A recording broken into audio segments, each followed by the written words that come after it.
Tanika's Kitchen. Always glad to have you all. Today is a canning day. Very exciting as always.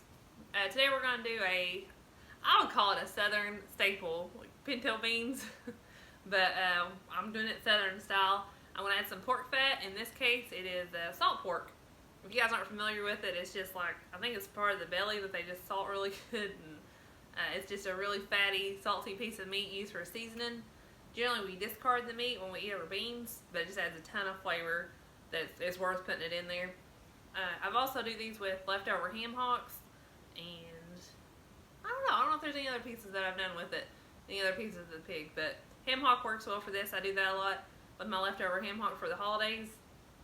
But the salt pork's fairly inexpensive. I think you can buy them for like a pack of it for like $5 at Walmart, but a little bit goes a long way. It's really salty. And the stuff I got today, I actually got from like a local discount. I guess it's a discount store. It's a grocery outlet.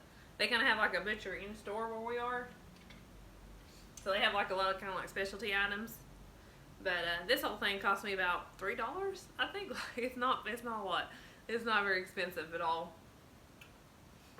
And as far as like doing the beans, this is not an approved method. Just FYI, I do like the no soak, no boil method. I just put them in dry. I'll show y'all how to do that.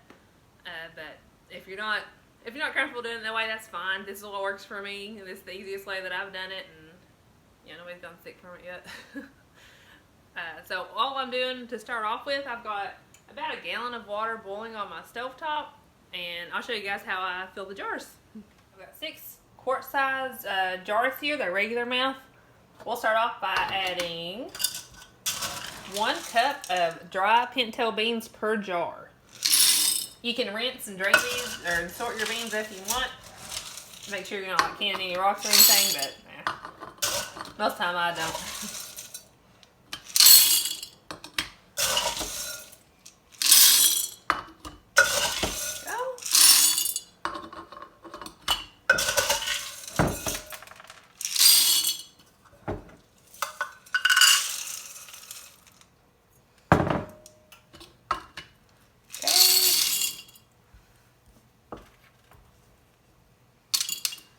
If you stir these, and now for the salt pork, I don't really measure it. I just kind of eyeball it, whatever looks good.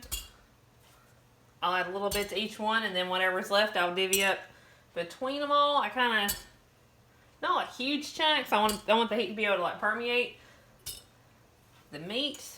See, now I'll go back and I'll add a little bit more. Like I said, this makes the beans just so flavorful. And we usually like these with some cornbread and some greens. And just, like I said, maybe some fried potatoes. Like I said, this is just such a cheap way to put some food back. Some satisfying, filling food. I know right now I think we're all trying to put a little bit of food back.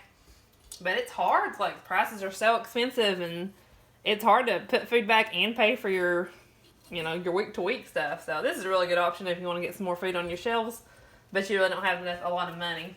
Alright, I'm going to go wash my hands.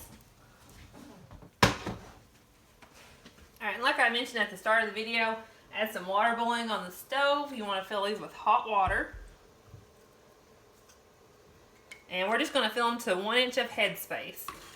A generous 1 inch, because your beans are going to cook and swell and absorb a lot of this water.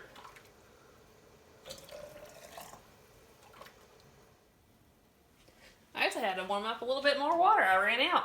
So it's probably took a little more than, probably not quite 1.5 gallons, but close to it to fill my 7 quart jars.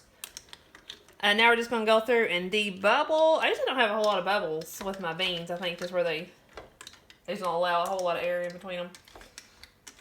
But for the sake of being thorough, we'll go ahead and do this real fast. Now we're going to wipe our rims with a clean paper towel. Ooh, careful, your jars are really hot. You want to do, these rims are pretty clean, but you want to make sure, wipe them down just to make sure, so that way your lids can seal. If you've got dirty rims, you're not going to get a good seal. And that kind of defeats the whole purpose. Alright. I said this is a southern staple, but those of you that have eaten this before, where are you guys from? Like, I know we eat this a lot growing up. It was just a good way to stretching meal. You make a big pot of beans and you eat on it like all week, especially if you got a lot of kids. Now we're just putting our clean lids on. I don't sanitize mine anymore when I pressure can. I think Ball came out not long ago saying you don't have to, so I'm like, okay, I'm all for making it easier. I got my ring, sorry. We're just going to tighten those up fingertip tight. And what that means is you're not twisting with your wrist, you're just kind of tightening with your fingertips. If you tighten too much, then your lids will buckle, and again, you may not get a good seal. Alright, last one.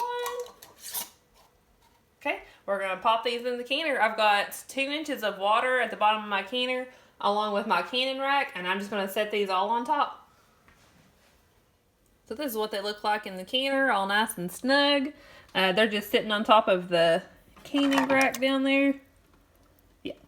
I should mention the water I put in, it's not boiling, it's just hot tap water. If your jars are hot, you need hot water. If they're cold, you need to start out with cold water and bring them up slowly. You just don't want to shock your jars is all you're trying to avoid, otherwise they might break. Now that we got the canner all loaded, I've just got a little bit of oil on this piece of, well, on this napkin. I'm just going to rub it around the inner ring, just right along here. That's going to help us get a good seal with our canner lid. We'll place it on. It is quite hefty, quite heavy. Alright. So when you're adjusting, there's a little hook right here. And it'll hook right underneath this lip. Like so. And then you also have an arrow up top. And it lines up with this right here. A little indentation. Try to make sure it's on there good. And then when you're tightening your locks, I guess is what we'll call it. You want to tighten them diagonally, like across from each other. And do so loosely at first. And then the next set. And then the final set, do them all loosely. And then we'll go back and tighten really tightly. And that's kind of helps you get the lid nice and even. And I also usually go through and I'll look in these little rivets right here. I'll try and make sure they're fairly equal. You'll know your lid's not on straight if whenever you start bringing it up to pressure and you see steam coming out the sides or right here in this crack. You'll have to turn it back off, let it come back down, and then take it off and start all over again. But to start, our next step will be just to turn it up. Some people, if my food is cold, I'll start off and bring it up slowly. If this is hot though, I usually just crank it up. I don't have any trouble with the jars breaking. Some people say you'll get more siphoning that way, but I can't tell the difference. But what we're going to wait on, you'll hear it boiling first. And then you'll see a steady stream of steam come up right here. And once that starts steaming, we'll time it for 10 minutes before we put our weight on. As you can hear, we are definitely steaming. It's been steaming for 10 minutes. So I'm going to put my weight on. I'll keep mine tied so I don't lose it. But I'm going to put mine at 15 pounds of pressure.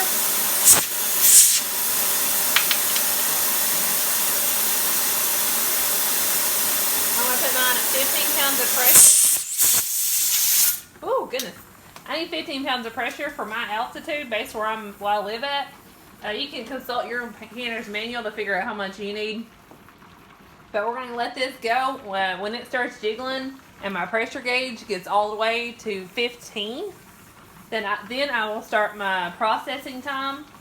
And since we're doing meat and beans, it is 90 minutes for quarts. But I'm not going to start that timer until I come to pressure. And this thing, once it starts jiggling, I'll turn down my heat just to maintain the pressure. And this will jiggle just a few times every minute. But you really just want to keep your eye on that. And the more you do it, the more you'll get a feel for it. I kind of know like where I need to set my stove at this point to maintain my pressure. So our 90-minute timer is up. That's still jiggling. We're still up to pressure. So right now I'm just going to turn off my stove and let my pressure gauge come all the way to 0. But I'm leaving my weight on. You don't touch that weight until your pressure gauge comes down to 0. We'll get to that part. So our 90 minutes is up. My pressure gauge is all the way to 0. Now I'm going to take off my weight. It is hot. I'll let that set for about 5 minutes. Then I'll take the lid off and we'll get our jars out. Alright, this is set at 0 for a few minutes without the weight. So now we're going to take the lid off the same way we did, or the same way we put it on, just diagonal, crisscross like this, 2 at a time. And it's going to be really hot and there's going to be some steam come out, so you want to be careful.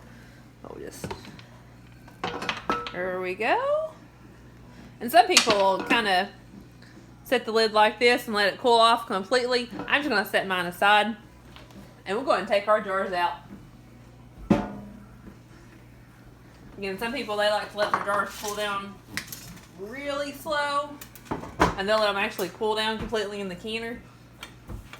But I like to take mine out and let them cool on the countertop, kind of speed things up a little bit.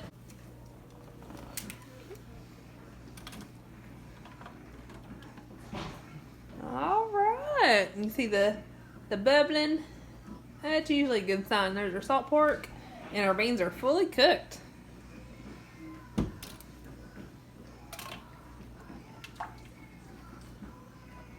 Alright, we'll let these sit. Some people say you can let them sit for like 24 hours. I don't personally like to do that.